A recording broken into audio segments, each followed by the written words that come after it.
18 October 1944. A quiet dusk settles over a small patch of jungle on the Philippine island of Leyte. Marines sit in shallow foxholes, cleaning rifles or whispering quietly, grateful for the rare moment of silence. But then, a Japanese force, more than 2,500 men, enough to fill 50 school buses, is moving directly toward a single Marine line of fewer than 100 defenders. The Marines tighten their grips on their rifles. Heartbeats quicken, breath shortens, and one question fills the air. How can a handful of exhausted men stand against such a massive wave? The story begins weeks earlier, when the United States launched its return to the Philippines. The Japanese Empire had dug in across the islands with thousands of soldiers, fortified bunkers, and artillery positions. Liberating the Philippines was crucial.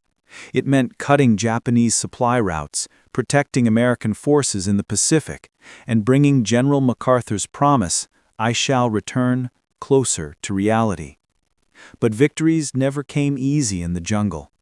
Every mountain ridge, every river, every rice field carried danger. The terrain swallowed men, the humidity exhausted them, and the Japanese defenders were determined to fight to the last breath. The Marines who landed near Leyte in October faced a brutal challenge. They needed to secure key roads and ridges to allow American forces to move inland. One of those positions was a narrow hilltop surrounded by dense vegetation. It didn't look like much, just a bump in the earth covered by trees. But its height let observers spot enemy movement, direct artillery, and protect supply lines. Losing it meant losing the foothold. And the Japanese knew it too. So the Marines dug in. They set up machine gun nests behind fallen logs, laid out ammunition, and marked overlapping fields of fire. Each foxhole was carved from dirt so thick and wet it clung to uniforms like clay. The smell of soil mixed with sweat hung over the ridge day and night, but there was no other choice. The position had to be held at all costs. As Japanese forces regrouped deeper in the jungle, reports started filtering in. A massive force was preparing a counterattack. Not dozens, not hundreds, thousands. A full regiment, reinforced by engineers and infantry, moving like a shadow through the trees. The Marines knew what that meant. It meant they were outnumbered 25-1. It meant the next attack would not be a skirmish, but a tidal wave. Still, they didn't retreat. They passed around canteens, checked helmets, cleaned rifle bolts, and tightened boots. A few shared quiet jokes. Others stared silently into the distance. And one Marine, a young machine gunner barely in his 20s, tightened the belt of his Browning .30 caliber, knowing that weapon would become the center of the storm. Just before sunset, the jungle went silent. Not a single leaf moved. Even the insects stopped humming. The Marines exchanged nervous glances. Some felt the hair on their necks rise. Then, at 18:40, the first scream echoed through the trees, a long, sharp battle cry. Branches cracked. Dozens of dark figures rushed forward. The night exploded. Machine guns roared to life. Rifles snapped. Tracers cut through the darkness like fiery arrows. The first wave of Japanese soldiers hit the Marine line like a wall. Some carried rifles with bayonets, others held grenades. A few charged with swords flashing in the moonlight. The Marines fired into the crowd, the recoil hammering into their shoulders. Dirt kicked up around the foxholes as bullets struck. The air filled with smoke and the metallic smell of gunpowder. The young machine gunner held the right flank. His Browning spat bullets in long, controlled bursts. The barrel heated fast, the barrel glowing faintly. Spent shells piled around his knees, clinking against each other. Japanese soldiers fell in front of him, but more came. Dozens more. They sprinted through the smoke, stepping over their fallen comrades, shouting as they closed the distance. By 1915, the attack intensified. The second wave slammed into the line. This time they came from multiple angles. Marines twisted in their foxholes, firing toward new shapes emerging from the trees. One Marine shouted for more ammunition. Another yelled that his rifle jammed. The machine gunner's assistant fed belt after belt into the Browning, his hands shaking as rounds ran low. Then, the enemy broke through the left flank. Marines shouted warnings. Shadows poured through the gap, scrambling toward the center of the line. A lieutenant sprinted across the ridge, firing his pistol and yelling for reinforcements. Two Marines dragged a machine gun to a new position and opened fire, stopping the breakthrough just meters from the command post. At 20.02, the Japanese launched their strongest push yet, hundreds charging at once. The ridge trembled with footsteps. The jungle trembled with gunfire. Marines fired until barrels smoked. Some switched to grenades. Others fought hand to hand. One Marine tackled a Japanese soldier who had leapt into the foxhole. Another used his rifle like a club when his ammunition ran out. The machine gunner kept firing, sweeping his weapon left and right. His assistant yelled that the belt was empty. The gun fell silent.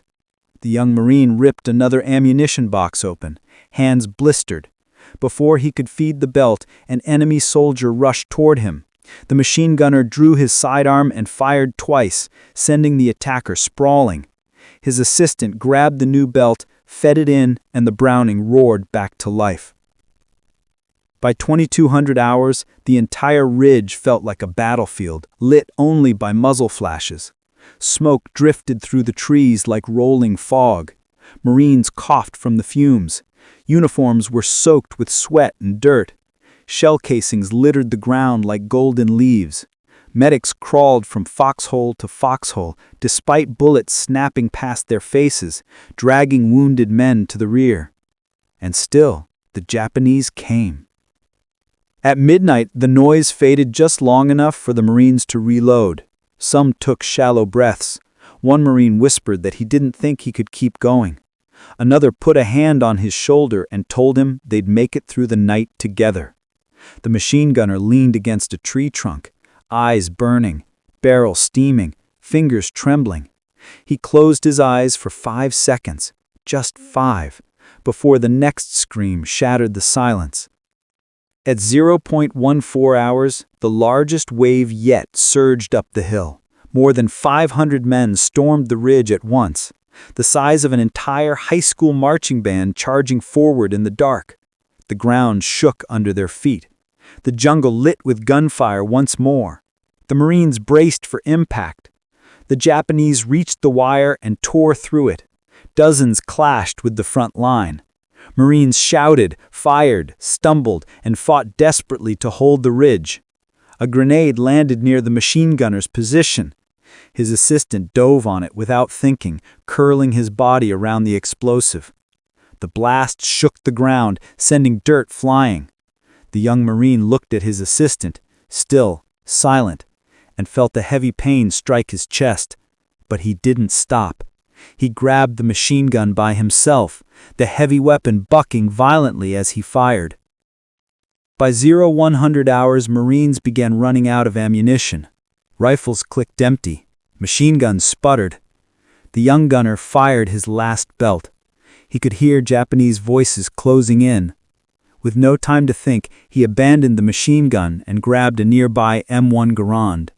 He fired until the rifle emptied, then switched to a Japanese weapon dropped nearby. Every shot felt like a last stand. By 2:30 hours, something changed. The waves grew smaller, the shouts weaker, the attacks slower. The Japanese had thrown thousands into the ridge, and their strength was breaking. Marines, muddy and exhausted, pushed back with everything they had left. A small group charged forward with bayonets, driving enemy soldiers off the slope. Another group retook the left flank with a burst of rifle fire.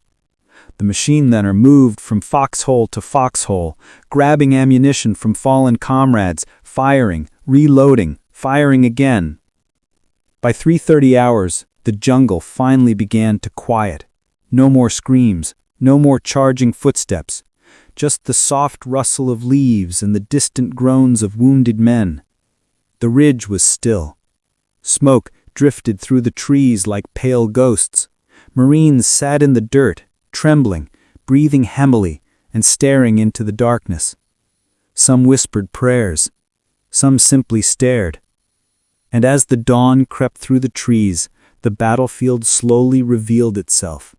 The ground was covered with bodies. Hundreds of Japanese soldiers lying across the slope, their numbers stretching as far as the eye could see. The Marines walked among them in silence. No one cheered, no one celebrated. They had survived, but at a terrible cost. Only a handful of Marines remained unwounded. Many had lost friends, some had lost almost everyone in their platoon. The young machine gunner stood beside his empty Browning. The barrel was scorched black. The sandbags around it were shredded by bullets. His assistant's helmet